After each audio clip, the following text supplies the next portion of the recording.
오늘 민주당의 비상식적인 정치 공세로 인해서 국방위가 파행되어 매우 유감입니다. 국방에는 여야가 없다는 전통 아래 타 상임위와 비교해서 수십 년간 원만하게 여야 협치의 정신으로 운영되어 왔습니다.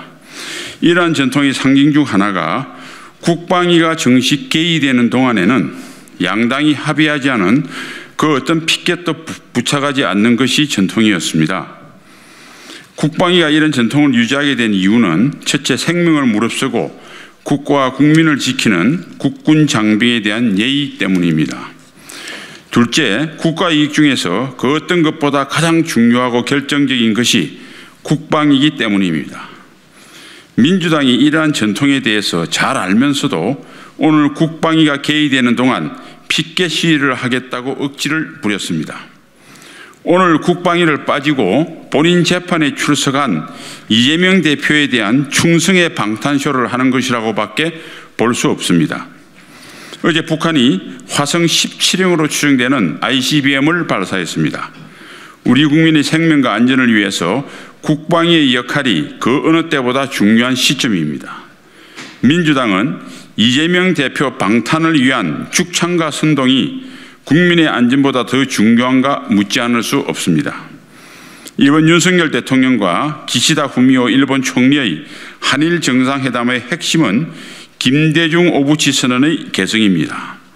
김대중 오부치 선언은 1965년 한일 국교 정상화 이래로 한일 정상 간에 도달한 합의 중에서 가장 획기적인 수준이며 이후 한일 관계의 실천적 규범이 되어 왔습니다. 따라서 이번 윤 대통령과 기시다 총리의 한일 정상회담은 문 정권 시절 죽창과 선동으로 망가진 한일 관계 정상화를 향한 대전환점이자 25년 전 김대중 오부치 선언에 비견되는 결단입니다. 이를 모를 리 없음에도 친일 외교, 굴욕 외교 운운하며 헐떡기만 하는 민주당과 이재명 대표에게 묻습니다. 민주당과 이 대표는 김대중 오부치 선언을 반대하는 것입니까? 그렇다면 반대한다고 공개적으로 선언하고 당사에 부착된 김대중 전 대통령의 사진을 뗄지 안 뗄지를 검토해야 될 것입니다. 아니면 민주당은 이번 선언의 주체가 김대중 전 대통령에서 윤석열 대통령으로 바뀌었기 때문에 반대를 위한 반대를 한다는 내로남불의 극치를 보여준 것에 불과합니다. 이 같은 민주당과 좌파들의 묻지마식 죽창과 선동이 고조될수록 그 선동은 북한의 각건 전술에 기인하며 북한의 꼭두각시 노름이라는 합리적 의심만 짓게 할 뿐입니다.